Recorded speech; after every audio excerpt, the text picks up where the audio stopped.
নবাব সিরাজের মৃত্যুর 23 বছর পর গিয়ে তৈরি হয়েছিল। 1780 সাল, ব্রিটিশ পিরিয়ড।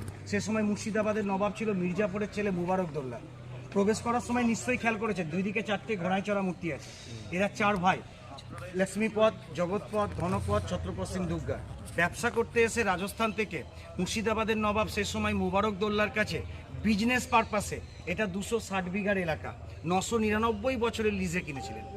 সেই লিজ 244 চলছে রানিং, 750 বছরের বেশি এখনো বাকি। কাঠের ব্যবসা দিয়ে শুরু হয়েছিল, আর আমবাগানের বদলে চারিদিকে গোলাপের বাগান ছিল। তাই গোলাপ এবং কাঠের ব্যবসা দুটোকে এক জায়গায় করে এ বাড়ির নাম কাঠ গোলাপ ফুলের বাগান বাড়ি হয়েছিল। কিন্তু মেন ব্যবসা ছিল স্টোনের, যেটা সুরঙ্গ পথ দিয়ে জগৎ সেটের সাথে চলতে এদের। আমি সুরঙ্গ পথ নেক্সট দেখাবো, কিন্তু তার আগে একটা ছোট্ট কথা। গাড়ি থেকে নামলেন, গেট দিয়ে প্রবেশ করলেন। আশা করি গেটটার ভিউটা সবাই লক্ষ্য করেছেন। দাদা, ওর যা ডিজাইন, মুর্শিদাবাদে আজকের দিনে আরও যে সমস্ত স্পটে যাবেন ওই রকম গেট নাই, পাবেন না। ওরা বলতো নহবত গেট।